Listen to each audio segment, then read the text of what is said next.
Valley Club, Tower Mode, and Zombie Scarlet Witch are both coming back next week. Brand new promo codes for the Cosmic Crucible tournament from yesterday, and we're discussing all the upcoming changes that are coming with Update 9.0 in this edition of your Marvel Strike Force Weekly News Update. This week, I am joined all the way from the Starjammers headquarters by Brother Dacier. And if you're ready for all these topics and more, then Brother Dacier, let him know what to do. Let's go smash it. Yeah, welcome back to the ValleyFlyin channel and your Marvel Strike Force Weekly News Update. We do this every single week, keep you up to date on everything that has happened and is upcoming in Marvel Strike Force. And if you haven't done so already, hit that subscribe button for more Marvel Strike Force content. If you get some value from this video, hit that like button as well. And if you want to stay notified as soon as a new video goes up, ring the notification bell. But it has been a while, Brother Dacier. Some people are saying that we have a beef going on. How have you been, though? We are here. We're together.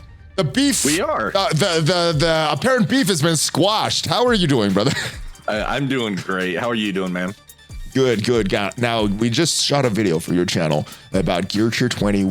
What are the characters upgrades? So make sure you go over and check out his channel. But yeah, let's get into some Marvel Strike Force. Let's get into these promo codes. Did you get to them work yesterday from the Cosmic Crucible tournament? I did, yeah. I know some people had some issues, but I did it live on stream and it ended up working just great. Now, Dacier, I am one of those that had issues with this. I didn't get to work on stream, so we're gonna try it right now. The first code, let's go 5C. You get 3 million gold, 150 power cores. Let's see if this works. And it's taking a while. Is that a good thing or a bad thing? I got it. Okay, we got it. We got it to work finally. 3 million gold, 150 power cores. Let's go for the next one. There's one more that I did not enter. It did not work previously. It is Happy 7cc MSF. So let's copy that, paste that into the chat, and let's see if that works for me. This should be for 400 L3 training modules and 100,000 T3 level 1 ions. So let's redeem that, see if it gets kind of, it's taking a while. All right, we got it. So it didn't work yesterday. And if these codes weren't working for you yesterday, Valley Club, make sure you try them again, because I tried them at least 10 times each on stream and they did not work at all. But as you can see, they both worked here. All right, let's get back into the game and talk about some of your thoughts from the Cosmic Crucible tournament. What were some of your surprises? I know some people are talking about Knull, Starjammers as being disappointment. What are some things that you saw from this Cosmic Crucible tournament? The rooms are very cool. I'm very happy with the way the rooms are set up. The stage 4 was the one that kind of cost me the championship. What is that? What is those room rules? Just to refresh my memory, I don't remember. There was some interesting rules though. Yes. Yeah. Stage 4 was the before any of your characters take a turn, the offense team has negative 5,000% focus, meaning you're not removing anything, you're not flipping anything, you're not laning vulnerables on spawn, which I played into that aspect and kind of tricked a few people out in that one. Okay. And then didn't trick me because I didn't play you.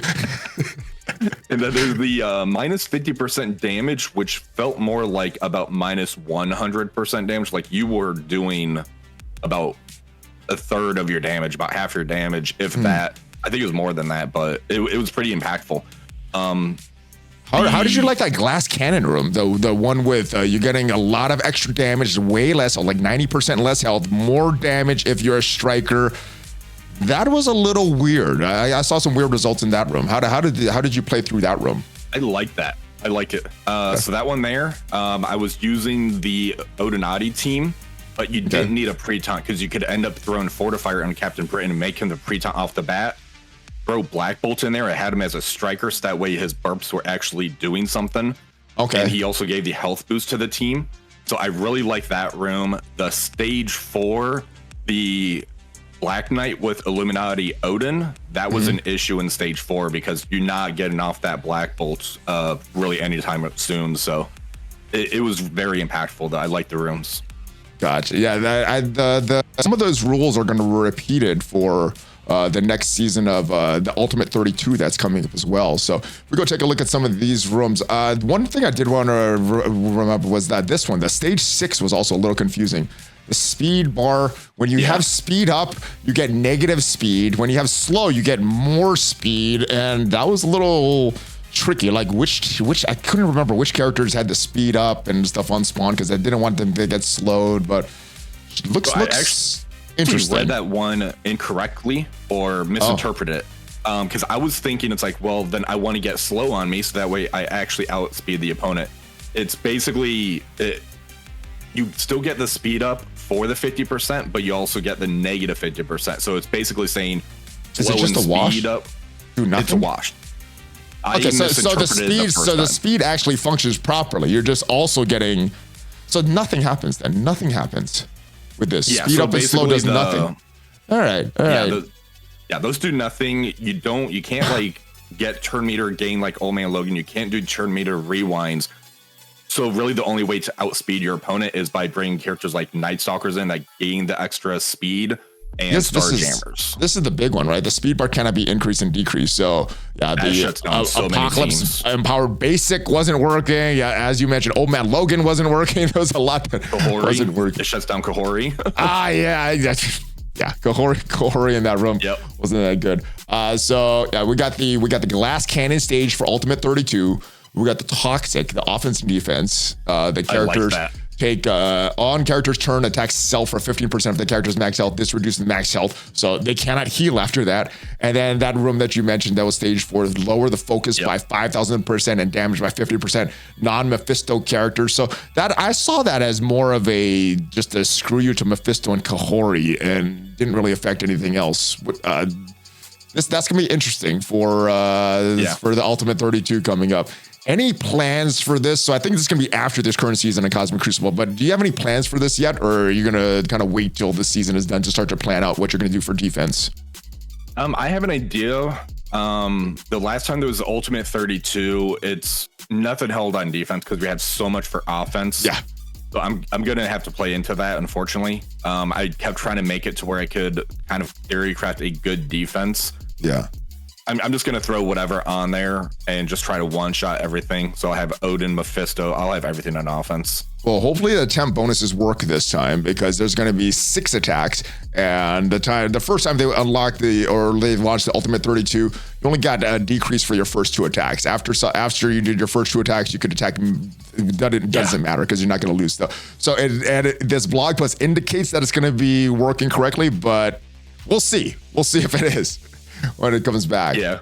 All right. Star Jammers. One of the big things from the Cosmic Crucible tournament was the Star Jammers. I was a little disappointed. I lost my first 2 matchups with the Star Jammers. Now, I hadn't used them before. I hadn't unlocked the full team. So that was my first time ever playing with them, and I didn't try them on a test server or anything like that. They didn't win. I was a little disappointed. What was your experience? And the third match, they ended up just smashing the defense there. So mixed results, I guess, when I'm thinking about it. But what was your experience with the Star Jammers and with these updates? The updates were supposed to be live during the Cosmic Crucible tournament. Do you think that they made a difference from what you were experiencing in Cosmic Crucible before? So I had the full team before, and they definitely performed better. The first round, I went against Mobile Gamer, and I took it into a mirror matchup, and the mirror matchup's a cakewalk. The second round, I went against Duelum, and he had Night Stalkers with Odin in stage 6. This walked over that no problem. Stage 3, I tried taking it into Dorky's Illuminati Black Knight team, and that's what actually cost me the matchup. I shouldn't have done that in stage 4, and I misplayed it on top of it. And then I just kind of took it into like a nothing burger room. I think the real issue is Lilandra still needs to go second on the team. That way you could end up doing the ultimate, reduce all of those positive effects, as opposed to her going 4th after Havoc, Howard, and Rocket goes. I think that's the big issue is she still needs to go second, and that would end up really changing this team. Gotcha. Now, my experience, I took them into the mutant team with Phoenix Force, and they got smashed. I was like, oh, Starjammers should handle everything. Chat was expecting me to handle everything. I'm like, did I play that wrong? Like, no, they just didn't handle that team very well. Next, it went to Odin and Illuminati, but with Sasquatch as a taunter. So we had Sasquatch and Captain Britain's taunt that we had to get through. Couldn't get through that to get to Odin, and they didn't work. I'm not sure if I played that right because I think that should work even with the extra taunter. And in the last match, I don't remember. It was something in stage 6 that I didn't think they would win. I took them in and they smashed it. So I guess mixed results with the Starjammers as well. Other than changing the turn order, maybe changing a launder speed, anything, is that the only thing that you think this team is missing to make them like a viable automatic Cosmic Crucible counter?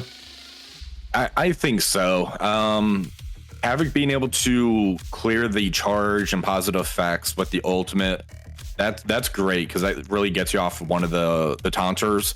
Then Howard goes currently, as long as you don't have immunity on spawn, then Howard could end up doing the trauma ability block with his ultimate.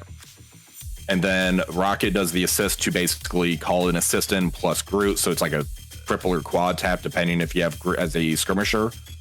And then Lilandra does the ultimate, does that triple hit damage on there, takes all the positive effects away. I've seen people take this into stage 2 and it just like one shots like a full health Thanos endgame. Okay. It was like a game over button in stage 2 with the 100% extra damage. Just stage 4, don't take him to stage 4.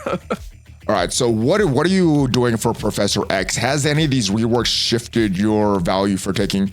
Obviously you need to take Lilandra. Lilandra is required, but Howard, Havoc, are you thinking of taking them into Professor X now, especially considering we're going to get to this, we're going to talk about this a little more later, but the official recommendations that are in game right now did recommend Starjammers.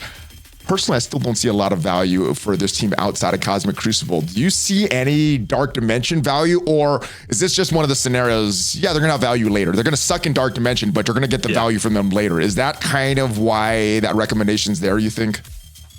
Yeah, I think that's exactly right. It's in Dark Dimension. I don't know how they're going to perform, or the Professor Xavier saga.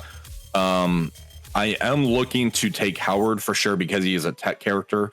I'm leaning towards taking Rocket because he's also tech, and I don't have a lot of techs on my roster for who I'm eyeing. I'd love to take Havoc, but he's mutant, and I have a lot of mutant characters I want to take, especially in the global section. Okay. All right, well, we'll talk about the exact recommendations and things once we get to that, but I do want to talk about Battleworld because if you've been pretty engaged with this mode, you should be unlocking Knull this week. And we saw him in action yesterday. Yep. How was your experience with Knull? I saw him get smashed a few times. Defense, he's really, really bad. Offense, he's okay. What was your experience with him? So I had him on defense for all 3 rounds. I ran him with the 3-piece Annihilators and Void Knight, so that way that gives him 2 symbiote characters to really boost his speed. Yeah, and it boosts the speed of Knull's or Gore, so that way he goes super quick. It got me 1 victory against Mobile Gamer. He ended up bringing Immortal X-Men into them. Okay, and they actually held the defense on that because Storm ended up doing the ultimate, ended up pushing Thanos endgame. Thanos endgame ended up throwing his passive. Then Thanos endgame ended up doing the ultimate and cleared him. Otherwise, he was kind of a letdown in my opinion. He was just too squishy. When I was watching the replay, he dropped down so fast. Now, the Knulls that we had on our test server were 7 red, 7 gold. That's not what we're gonna get when he comes out. No, he's gonna be like the minimal. What is that? I think is 3-star unlock, or is it 4-star?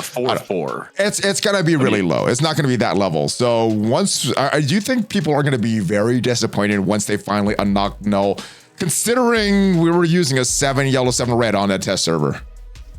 Yeah, and that was punch across. So it wasn't even like a punch up that we're going to be doing going into diamond characters. I think people's going to be kind of upset on it. I know I am. Normally, I'd right on the release, I'll take the character straight up to that 105 G19. That's kind of my benchmark for all new characters right now. Yeah. I'm just going to slow build him. All right. Which is kind of disappointing. I'll see. Maybe with diamonds it gets better. I don't know if they're going to be easily accessible. That's the thing. Because we need to do this multiple times, which Battleworld comes around once a month, and that's going to eventually get him to the 7-7. Then even at 7-7, he wasn't performing doing punch across against other 7-7s. So to me, he was kind of a letdown because of that. And do you think that is because this Battleworld got delayed? He was supposed to be, I don't know when people were supposed to be unlocking him, but obviously a lot sooner than, end of March, which is now. Do you think that had anything to do with how he felt in Cosmic Crucible yesterday? I don't think so, because when they took it down, they still ramped up the shards. So we're getting like 100 shards for doing difficulty 5. I think if anything, it delayed him by maybe a month. And a month ago, he still would have been performing the same, because the only new characters we got since then would have been Starjammers and what about Liberty. So well, that's when they took Battleworld down. What about when Battleworld probably should have been released? You know, one of the big things at the Player Summit was the devs wanted to get the roguelike game mode out as soon as possible, get into players' hands as soon as possible, because one of the things with Battleworld, they delayed that. They should have gotten into players' hands sooner, which means Knull should have gotten into players' hands sooner. Do you think his kit last year, his power levels last year, right when we got a lot of these Ares, post-Ares stat upgrades, would have been more impactful, or that squishiness would have still been felt, even if it was a last year character? If he would have came out around the same time as Annihilators, because that would have been September. Him with Annihilators on release, that would have been very interesting and deadly, I think. Because we got Kahori, and Kahori already seems like she already has some counter mechanics to Knull before he was even released. So I don't know, but I don't know. Well, we'll see. We'll see once he's in more players' hands. It was a very small subset of players that got to use him, so we'll see. But Battleworld is back. What are your thoughts on Battleworld? How exciting are you to go in and auto with your Astral every day and find some team for this Herald mission? Was it challenging last time? Was it challenging this time? What are your thoughts on Battleworld? And I don't know, what kind of improvements are you hoping that they can make for the next round of Battleworld? For the next round, okay. For this round, what are your thoughts on that? Let's start with this one before we get to next round. But what are your thoughts on this one? How has it been for you? Still disappointing and a letdown, because there's no leaderboard, and as you see on the screen, you guys currently have 557,000 points out of 100. So you only need to basically clear like one wave to go to the next day, clear one wave to go to the next day until you get to Knull. And then you just kind of kill them once, and then you can kind of chill as long as you get your one attack in. It doesn't feel competitive, I guess. I wish there was still a leaderboard, something to kind of push towards. The most interesting nodes on all of these are always the ones on the far left, like this one. Use your Cosmic and Hero, because at the end of it, they end up having Odin on as a boss node. The Global and Villain, that one's interesting because we have to use older characters. We have to use that Superior 6. It helps to throw Mysteria in because they get bonuses for the immunities, stuff like that. These Herald missions are usually pretty easy. It's usually just one wave. The elite missions are usually easy because if you have Astral, you could just auto it. I agree with you. The normal missions are probably the most interesting, especially on day 3, because then that last wave, it does get challenged. And let's see if we can see the enemies here. No, there's a Mephisto. There's a Mephisto at the end. That's when it gets rough. So, and I think you could bring in Odin, but this is when it gets tough. So you want to make sure that you time this properly. I can't remember what the timing was, but you got to time it properly. It was about a month ago that I did this and try to clear all the waves. So I do like the Cosmic Villain one, that second node.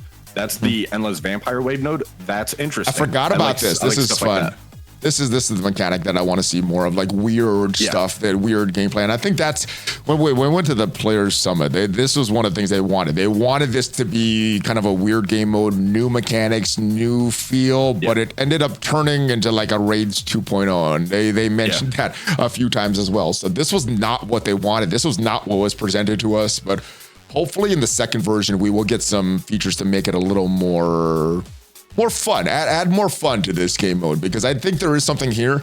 There's something here with the structure and everything like that, but I think they need to lean into stuff like the vampires and things more.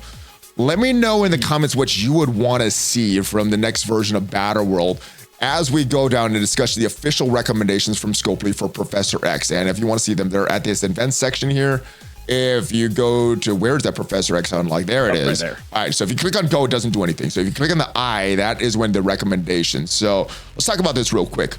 And we expand on this fully in your video, but let's just give a quick thoughts here. So City, I think Blade and Oath are requirements, and I think because of the updated stats, I think you do need to be Vigilante. There's not a lot of great city characters that you can build up. Only ones that have the updated stats right now are Blade and Oath.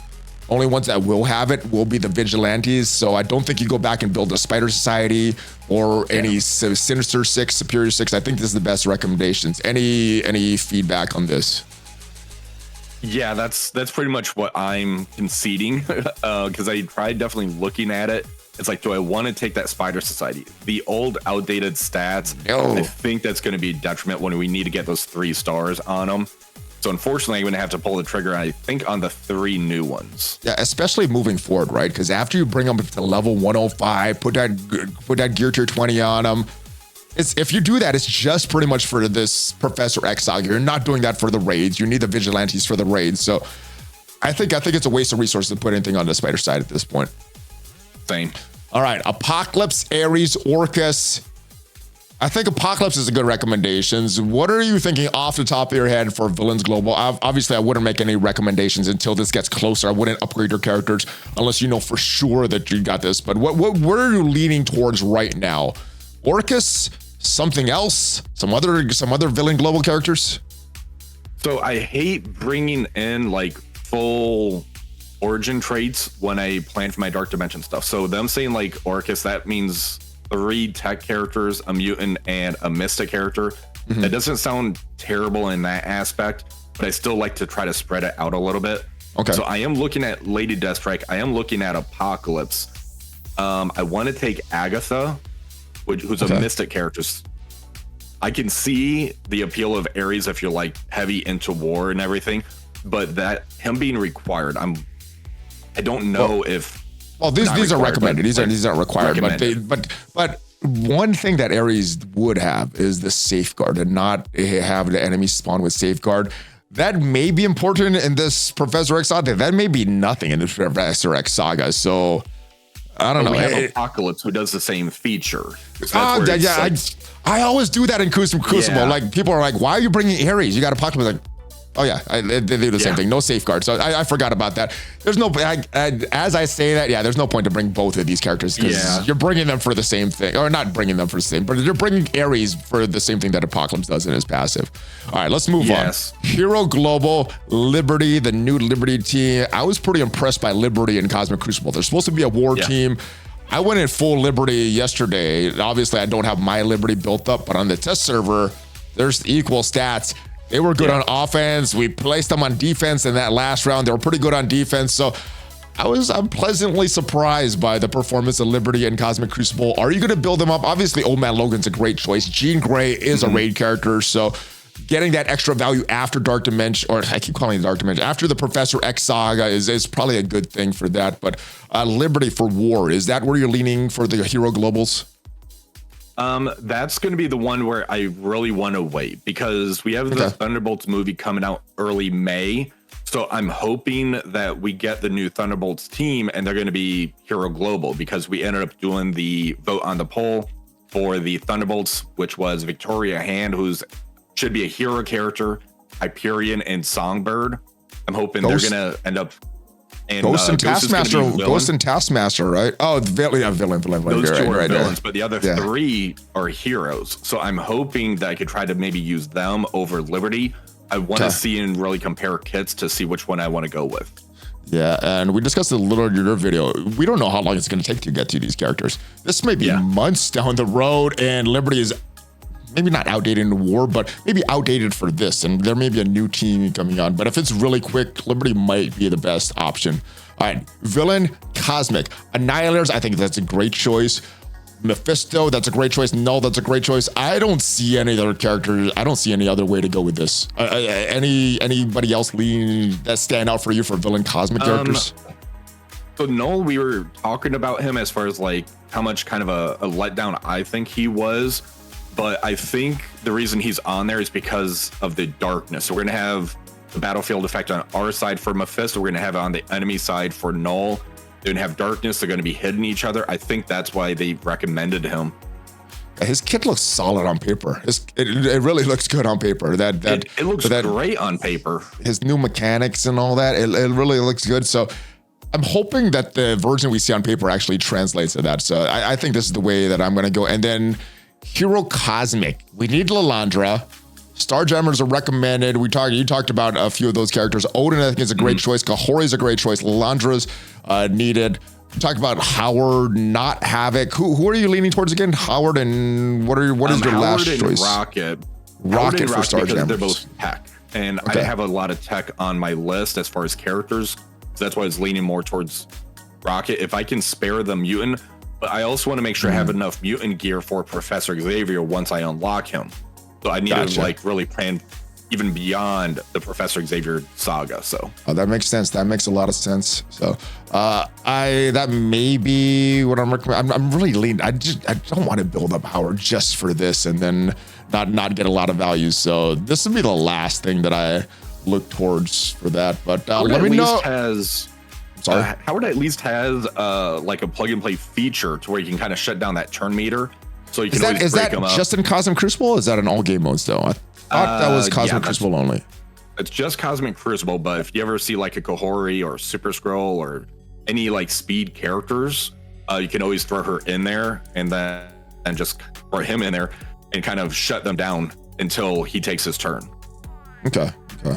Yeah, we'll see. I don't know if that's selling me on Howard though, but we'll see what it gets there. Let's talk about these new Vigilantes, a team that you may need to bring in for City, and it looks like they're the best choice. All right, this Vigilante team, you're going to need them. They're going to be for the new raids, which we're going to get to, and they are all about vulnerables. So Daredevil, he heals himself and Vigilante allies whenever an enemy with vulnerable is attacked. Even more so in the raids, he also lowers the damage of enemies with vulnerable. When he's on offense. Silver Sable also interacts with vulnerable. When an enemy with vulnerables attack, she fills the speed bar for herself and Vigilante allies. So that is huge in a turn-based game. Getting more turns, having your turns go faster, huge. And then Hitmonkey's the damage guy. Whenever an enemy with vulnerable takes a turn, if his health is full, he attacks the enemy with the highest health, ignoring taunt and stealth for piercing, then applies more vulnerable. He also gains crit damage if anybody has vulnerable, and for each enemy that has vulnerable, he gains crit chance. So strong team. They look very good in the raids. Obviously, they designed this team to be great in the newest raids. What are you expecting from this team in Crucible, War, roguelike game mode, tower modes, pocket dimensions? What are you expecting from this Vigilante team? So they also have offensive capabilities. I think if you scroll down a little bit, they talk about your offensive mechanics right here. All right, let me. You want to read these? Or you want me to read them? I can if you want. Okay. All right. The offensive bonus. All right. Just time sake. Then you give your thoughts on it. Offensive bonuses. Both Daredevil Modern and Silver Sable have offensive bonuses that reduce enemy potency. And Taunt and Terror is the man without fear. Daredevil Modern absorbs enemy attacks with taunts via special, ultimate, and passive abilities, while the rest of his teams utilize multi-target attacks to mow down raid waves, clobber enemies. Hitmonkey allows the squad to reload quickly by dishing out ability energy when they're eliminated. So helps them on offense.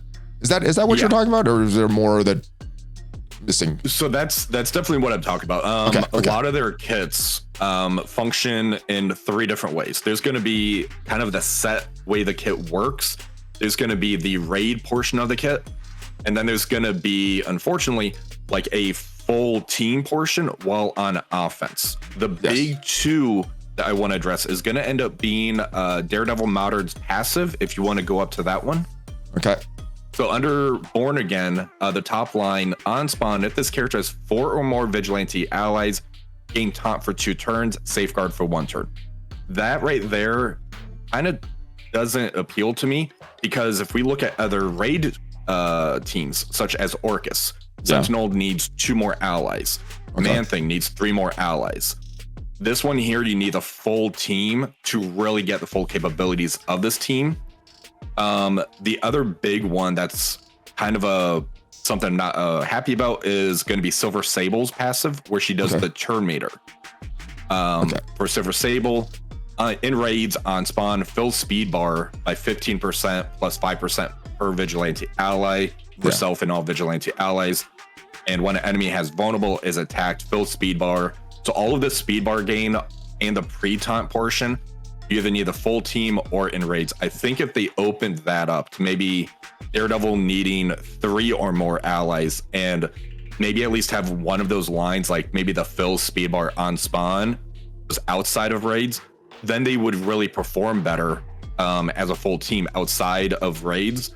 Otherwise, I don't see how they can actually perform, because they don't have like speed up on spawn. They don't have the turn meter on spawn. So I think they're gonna have an issue getting ahead of a lot of these teams. So usually with these teams, I'm going to end up running the full version of this team. And I don't know, I'm probably not going to split them up. Once in a while I'll split them up. But the devs did say that they're trying to make these teams try to fit in their own lanes a little more. So this is probably on purpose. They probably don't want as many hybrids, which I don't like, but hopefully the hybrids and theory crafting comes in some of the new game modes, like that roguelike game mode. I do want to talk about Elektra real quick, because right now she has the Mystic tag, but she should have the skill tag coming up.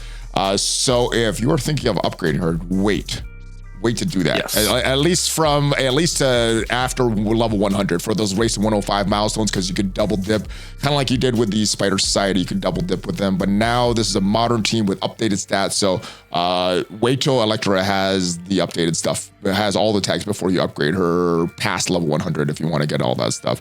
Any other final thoughts on the Vigilante team before we move on?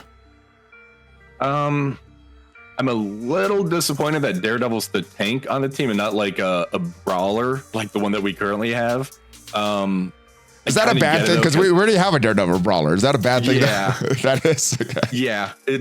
He has a very interesting kit where he can take a beating, which kind of fits like the show portion of it. Yeah. Because he always gets beat up, then kind of comes back type of thing. So it works. Silver Sable has a very interesting list of tags. She has that mercenary tag, so you can slot her in with, like, say, the Marks for Money, Rework, Taskmaster, Underworld, Taskmaster. Yep. Hit Monkey, he's got a very interesting kit to me. So 127 speed. He has stuns. If you make him a striker, he pumps out the vulnerables. Then he can hit into that vulnerable target to prolong the stun and the trauma. So that's very cool. And his passive, how every turn somebody with a vulnerable goes, he either heals or does damage. So that's very cool. I like his mechanics. All right, so we'll see how they actually play. On paper, they look great. Knull look great on paper, though. So we'll see how he actually does when he gets in the player's hands. We got a new version 9.0 that comes. There's a few bug fixes. I have not read through these. Have you read through these? Did anything stand out to you if you did read through them? No, after the tournament yesterday, I just kind of like unwound. So I actually didn't read these bug fixes yet. Okay, so there's some bug fixes that happen. I guess this means we're officially in update 9.0. And the latest Strike Spot video did discuss a lot of things that are coming in update 9.0. There's 4 major things, though, that we'll discuss. The new Overpower system, the chaos raids, the individual raid difficulties, the difficulty slider, the new global milestones, and the new command center. Now, let's discuss the global milestones and command center, because I think those are coming first. What are your thoughts on these global milestones? So pretty much everybody should be working towards a big milestone goal, and if everybody in the community gets that, everybody in the community will get the reward. So I like to think of these in games like the community versus the devs. What do you think of these global milestones? I think it's actually really cool having like a set goal that the whole server goes towards. I think that's fantastic, especially for like those newer and early game players. Just getting free stuff for them doing their thing, and then kind of have the end game kind of help them out that way. I think it's great. Yeah, they kind of talked about the raids kind of being like that as well. We'll get to the raids as well. But let me move on to these command center where we have these global milestones. So the way this was described is should make a lot of these confusing events easier. I'm not sure if that's what it's going to do, but if that is what it does, I am very, very happy with this, because all the different energy systems in the game, trying to keep track of that, going from one place for one, all the way to the other side of all of our events for the other, then going to the events tab after all the campaigns. It's just very messy how it is right now. So do you think that this will solve this, or is this designed to solve another problem? It really depends if they solve the issue where you have a web milestone, which goes into a sub milestone event that's in game, which leads to another milestone, which leads to the monthly milestone. Well, they haven't had that for like the past 3. I think all of March. They used to do that all the way, but I think they stopped that right before March. So now the web milestone doesn't even tie to the main milestone event, and the main milestone event's been pretty easy. Hopefully that's not just for the anniversary. Hopefully that continues and just making these events very, very easy to navigate. I think the big thing coming very soon are these chaos raids, the individual difficulty raids selector. So there's going to be a few different versions of this. We have the, actually that's the overpowered system. We have the chaos raids that's coming. Now, my notes on that, we have 2 versions. We have the chaotic storm, and that is going to be the new version. And that's going to be for the easier version for mixed alliances that have high level players and new players.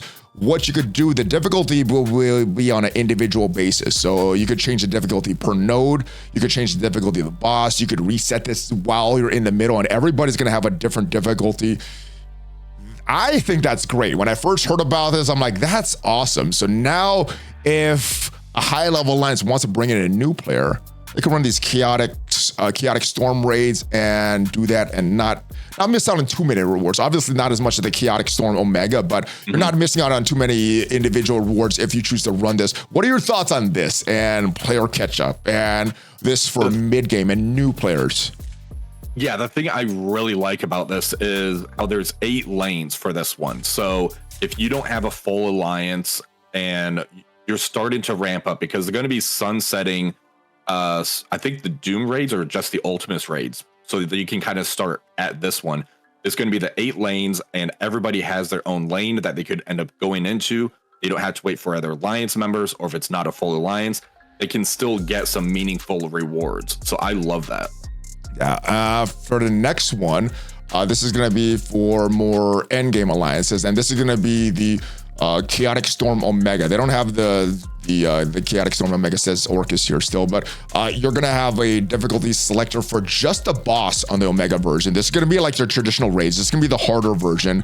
The normal nodes are gonna be selected at the beginning, and if you want to go in and change the difficulty of the boss, you can do that, but you don't have to do the boss. To get your alliance at 100%, you don't need to do the boss. The boss is just gonna be for some individual rewards. So if you're a real sweaty player and wants to get all the rewards possible, you're gonna do the boss at the highest level. If you just want an easy experience, get to 100% and just be super casual with it, you can do that as well. And I like that. What are your thoughts on this Chaotic Storm Omega? If you want to play it casually, you can. If you want to play it a little more sweaty and get more rewards, you can. I like that option. What are your thoughts on that? This option for changing the difficulty? So I really like that, and I believe they also mentioned that everybody has a chance to do a boss node on this. Yes, which tells me that considering it's optional, I think that's going to be extra ways to get some G20 orbs, which means I'll be doing it. And yeah, it definitely could be. We don't know, but that's my assumption for it. And if you end up going to too hard a difficulty, you could end up resetting the difficulty and then skipping it if you need to, which is great. So that way you're not actually stuck there and kind of end up hurting your raid, so you can't do the later node. So I actually really like that. That's a fantastic update. I like it as well, and I think it's going to be a good thing. The way it's described, I'm really looking forward to it. The other thing that was described in this video is this new overpowered system, which is not really in the game yet, but the icon is kind of there. You can't really do anything with it yet, but it should be coming sometime in update 9.0. And what they said is that this overpowered system, it is going to be based on, it's going to have different ranks for your characters. So this example, they're showing Odin's at rank 9. And those ranks will be based on gear, ISO 8, levels, not based on any stars, no red stars, no gold stars. So I think that's a good thing.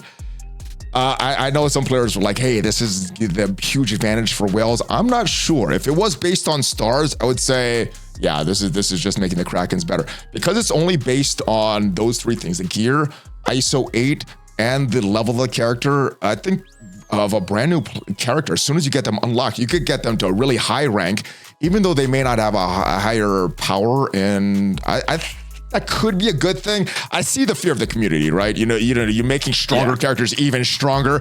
That's always a big fear. I'm trying to look at the bright side of this, and I do have kind of a wait and see approach. What was your thoughts on this? Is this a totally bad thing, a good thing?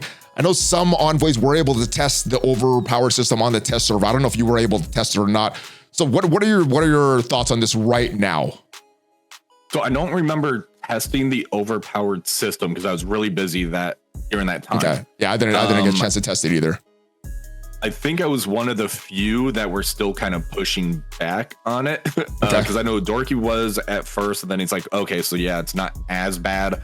And then it kind of clicked into his head as far as the 50% damage and 50% focus. Because I was set on that portion of it. It doesn't sound good. Making stronger characters even stronger. It doesn't sound good. Right. So like if you look at the Ultimate 32, that stage 3 that we had where it was the turtle shell, that's the one that gave you the 100% extra damage. When Thanos Endgame got pushed at the 100% extra damage, he wiped your entire team off. This is going to be 50% damage. If they would have made it something where it's like a 20 or 25% for each of those, I would have been fine with that. 50% sounds pretty drastic to me on these new stat characters when you're already making them G20 like Odin. That battlefield effect is going to tear through everybody. So anybody that upgrades their Odin, I know some people got some big payouts, and if you upgrade your Odin, yeah, that gear tier 20 is going to be hard for some people to get to. So you'll have one higher ranked than everybody. That could be a problem. I don't know. I still want to see how it is in the game. It may be huge. It may not be that big. Only rank 1 or only the first tier is going to be at launch. And what that's going to do, you're automatically going to win the speed bar stat ties, and then you're going to get that 50% damage, 50% focus. Yeah, doesn't sound good, but I'm hoping that not relying on stars and red stars will make it not as bad. And if you have the resources, you're able to upgrade characters right away. I do see it being a problem in the short term for gear tier 20 because that's pretty hard to get. But after that becomes accessible, I don't think it's going to be a huge problem. But then I guess it's going to be more ranks, and I don't know. I guess we'll see. We'll see with it.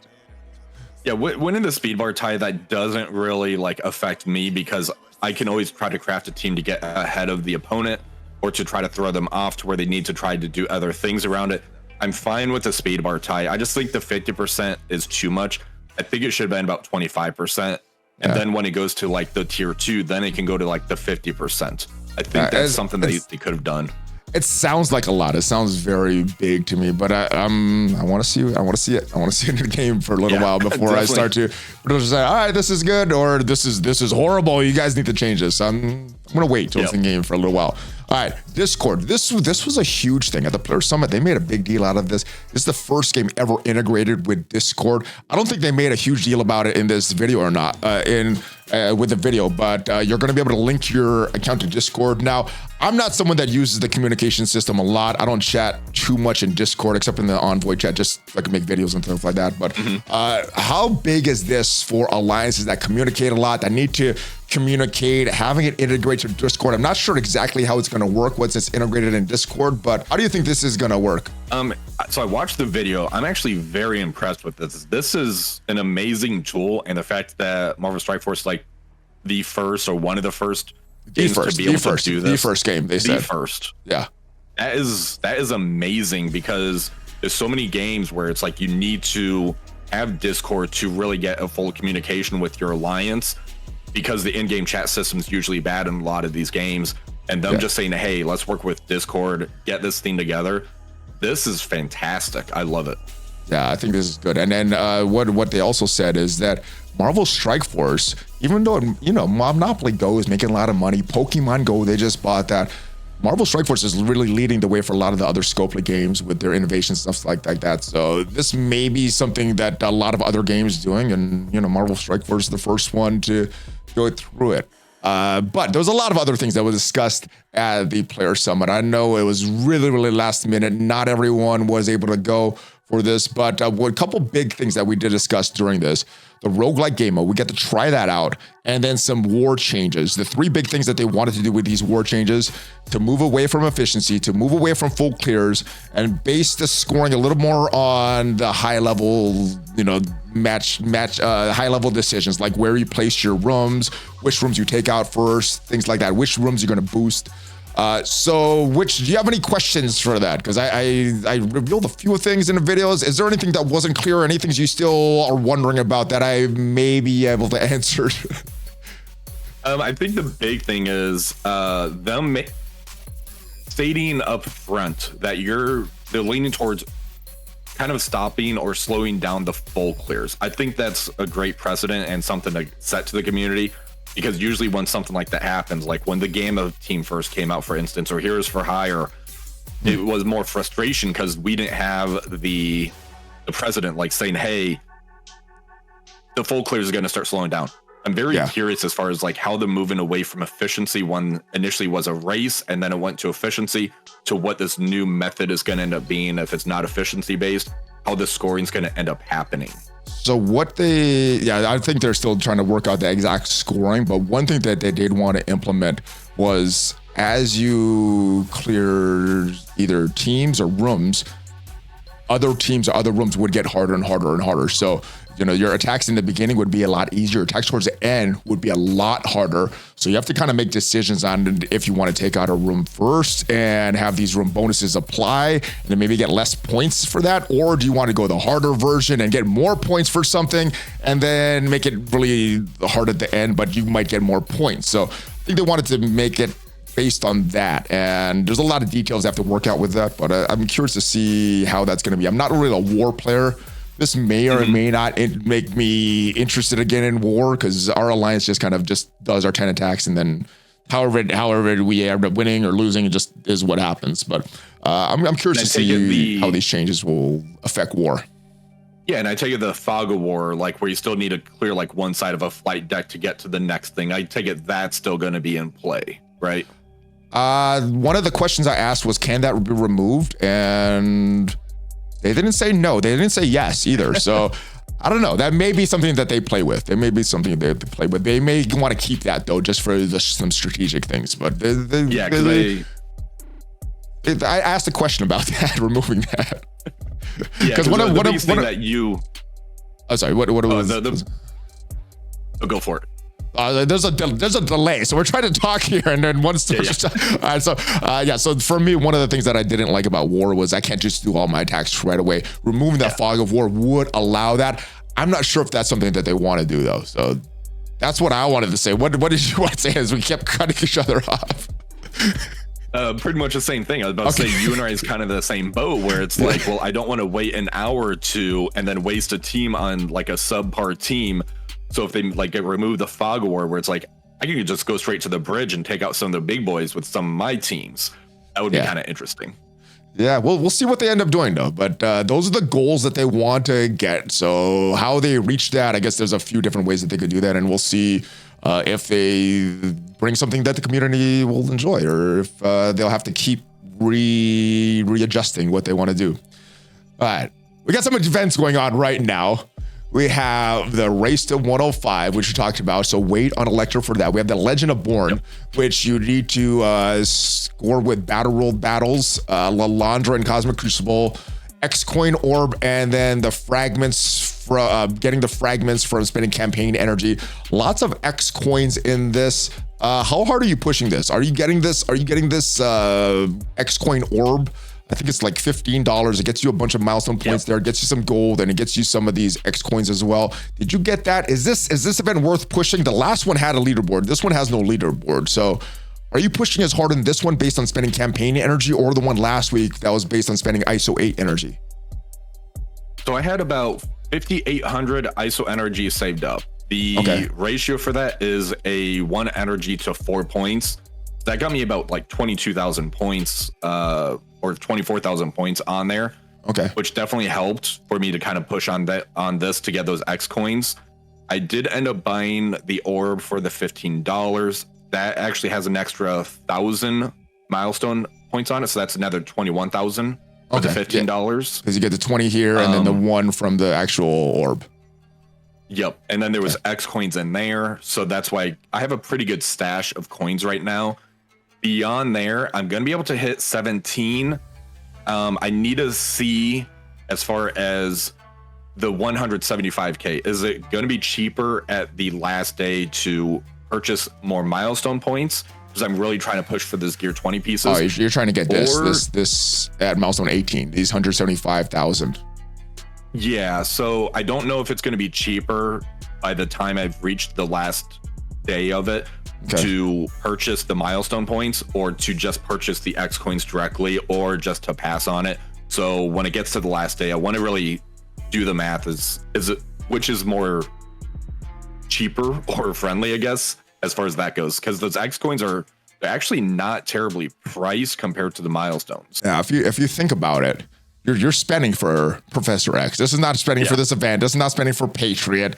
It's for Professor X. So if you're spending on this, it's for these X coins to get Professor X a little earlier. I do want to talk about the event going on right now. Which one is it? We got so many events going on. This is the March events. Lucky 7. This is the one. I like this one. We got Fonzie. I got Fonzie today. Did you get your Fonzie unlocked? I didn't, because I didn't play much after the tournament yesterday. But I definitely want that outfit. All right. Well, Ralph Mouth Potsy will be very happy when this gets unlocked. But let's go to the X coins store. Did you see the Shield Medic costume though? I did. Was that this week or last week? I did unlock that Shield Medic costume. I think it was last week. He's like playing on the PlayStation Portable, the PSP type of thing. That's actually really cool. Oh, I didn't. I didn't notice that. I just let's go look at that. I noticed the desk one from, I think that was from a year ago or so. The new one that we got. Oh, he's right down here, all the way at the bottom. Yeah, so like he's playing a video game, all the way on the right. Wait, there it is. Okay, I noticed it. I noticed this. Oh, he is playing on his. I didn't notice he was playing on his phone. He's playing Marvel Strike Force on his phone with a Deadpool keychain and a Marvel. And you see the Marvel Strike Force keychain right there. That's I didn't notice the phone, but I did notice the keychain. Yeah, this is a cool costume. I think the Weaver one is a really good one as well. But yeah, the Weaver's really sharp. I think those are my two favorites. And we got Jean as the Captain Marvel is the Twitch drop reward this week. Also 700 power cores. So make sure you have your accounts linked, your Twitch account linked to your Marvel Strike Force account. But other thing going on this week is this X coin store that we talked about. Now, what I'm doing, I'm just buying everything. I'm buying everything in top row. I think this is better than what we had to do in previous years where we had the gear tier, whatever, the next gear tier here. We had to use gold. Now we don't have to use gold. We got this other currency that, I don't know, you can either spend or just grind for. I'm buying this whole top row. Are you selectively buying this or are you just buying everything? So I was just buying the Mystic and the Mutant gear because those are the two traits I'm definitely a high in. I need to see as far as how many pieces I could end up buying, calculate that by like number of rows, refreshes, and how many days to see if I need to start buying like the full top row to burn through my currency or if I can just kind of keep focus farming. So I'm kind of like really trying to min-max the store personally. But Mystic and Mutant for sure.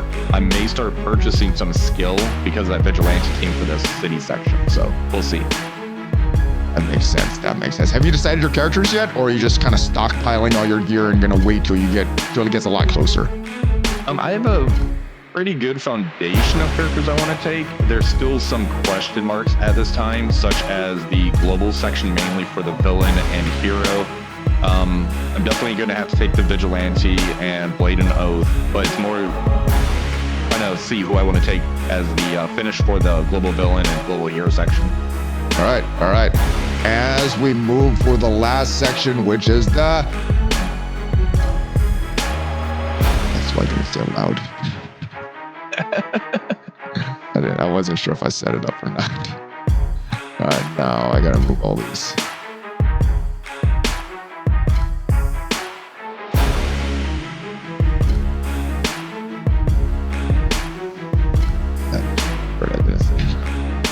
Oh, she's a battle pass girl. Yes. Sweet. I only saw the Undying orb when I was looking at this before. Here, copy.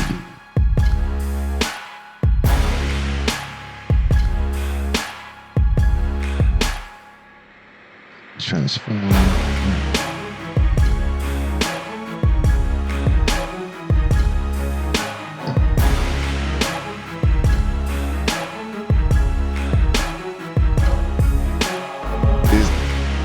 Mines from it's the data mines from Brother Quick Draw. And we got two new ones. First, Battle Pass Season 43 is coming. This is from yesterday. Earned Scarlet Witch Zombie Shards and Laundra Brooch tokens. Scarlet Witch Zombie. Everybody's asking, when are we getting Scarlet Witch Zombie Shards? I keep telling them October. It's going to be Halloween. It looks like we're going to get it before October. And usually with this, they have some shards in the free pass. So to me, this means Scarlet Witch free zombie shards for free next week. Is that what you're expecting as well, or just a paid path for Scarlet Witch Zombie? And will this make a difference for your roster as well? Like, will this get her to another star level for you, or will this just be like, whatever, extra shards, but it's not gonna make a difference for me? Yeah, I think it might actually get her up to the 5-star. I think mine's currently at 4-star, and I still love using her. She's great. Nice. Yeah, I used her in war, but not too much outside of war.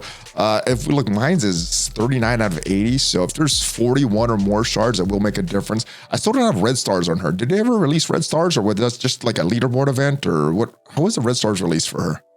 I think it was the offers when you purchase her, you got red stars as well. Gotcha, I think that's what it was. All right, so I didn't buy this character because it's a war character and not fully into war. Yeah. Other big thing though that's coming, not here. It's this, the Liberty Tower. So this looks like the big event next week. So more X coins coming.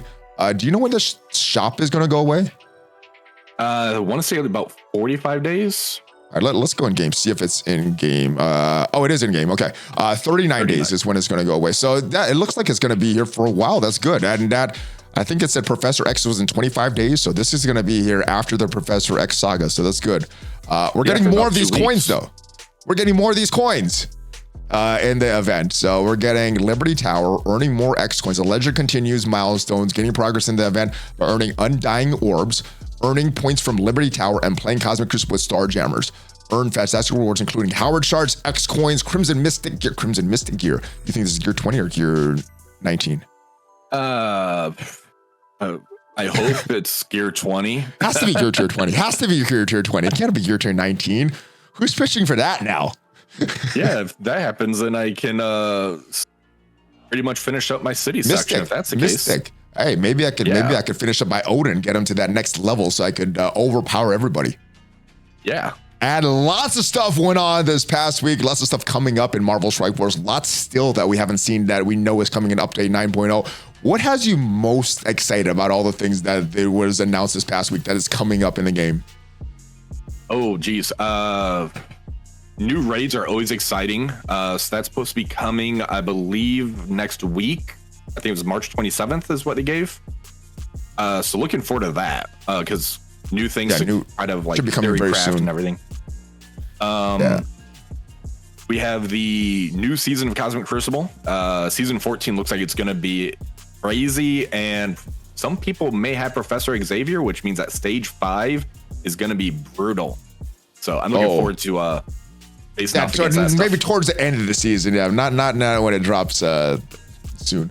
But I'm looking for that roguelike game mode that's coming that we got to play test. So this sounds very, very fun. If you guys ever played DC Worlds Collide, very similar to Elseworld and Digital Universe, kind of those two worlds combined. More aspects of Elseworld though. So very, very fun. Let me know what you're most excited about and what you're most hesitant about. I know some people aren't liking that overdrive system. Hopefully the codes work for you, Valley Club. And if you got some value from this video, leave it a like and make sure you check out that video that we did on Dacier's channel about Gear Tier 20, the best upgrades and everything to prepare for Professor X. And if you want to see the biggest mistakes that I've made in Marvel Strike Force, check out the video up there, and I'll see you guys next time. Are you ready for a Hulk fist bump, brother Dacier? Let's do it. All right, let's go. Hulk fist bump. ValleyFlyin, Dacier out. Have a great one, guys. See you guys next time.